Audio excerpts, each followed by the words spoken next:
messieurs, je me présente, Fred, représentant en agroalimentaire. Breguet, de la maison Breguet, horloger.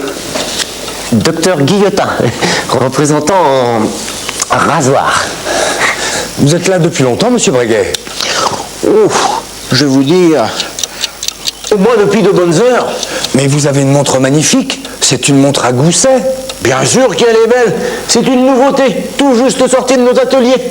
Le roi va adorer, il adore les mécanismes de précision. Vous pourriez me la prêter? J'ai un copain aussi qui aime beaucoup la mécanique. Ah bon? Ah bah dans ce cas, je vous explique, elle est automatique. Pas besoin de la remonter. À l'intérieur, on a placé un petit balancier. Quand vous entrez en mouvement, quand vous marchez par exemple... Sa Majesté, le roi vous attend, monsieur Breguet. Ah bah c'est dommage, j'ai été coupé. Contrairement à quelques idées répandues, Louis XVI ne s'intéresse pas seulement à la serrurerie. Il se passionne pour les sciences en général et surtout pour la géographie.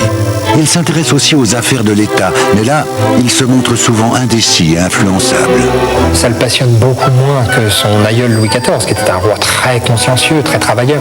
Et ça va avec l'indécision, qui reste quand même le trait dominant de sa personnalité. Louis XVI est aussi profondément attaché à l'Église, ce qui lui posera beaucoup de soucis lors des grandes réformes révolutionnaires. Je dirais qu'il est plus dévot que religieux. Il est très soumis à Rome et aux prêtres, chose que n'étaient pas ses aïeux. En fait, son image a été ternie par des nobles de la cour qui ont fait courir des rumeurs.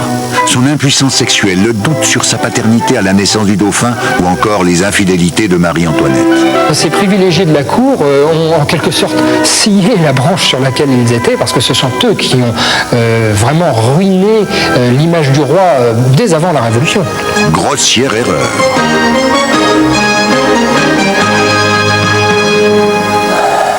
C'est encore plus long que chez mon dentiste. Au fait, docteur Guillotin, vos rasoirs, ils ont de l'âme? Ah non, une seule suffit. Mais ce rasoir, comme vous dites, c'est le rasoir national. Qu'est-ce que vous voulez dire par là? Vous comprenez, je ne vois vraiment pas pourquoi les criminels devraient subir des châtiments différents selon qu'ils soient riches ou pauvres, qu'ils font partie de la noblesse ou du bas peuple. C'est totalement injuste. La solution, c'est ça. Si je comprends bien, vous faites ça par souci d'égalité. Vous êtes une sorte d'humaniste. Mais je suis pour que tous les coupables puissent mourir la tête haute. Façon de parler, docteur Guillotin. Sa Majesté, le roi vous attend, docteur Guillotin. Sais-tu au moins, Fred, que ce bon docteur Guillotin n'est pas du tout l'inventeur de la guillotine?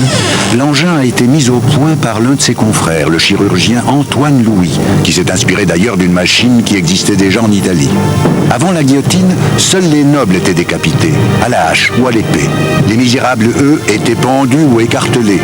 C'est dans un souci d'égalité que Guillotin, député du tiers-état, a proposé ce nouveau procédé à ses collègues de l'Assemblée.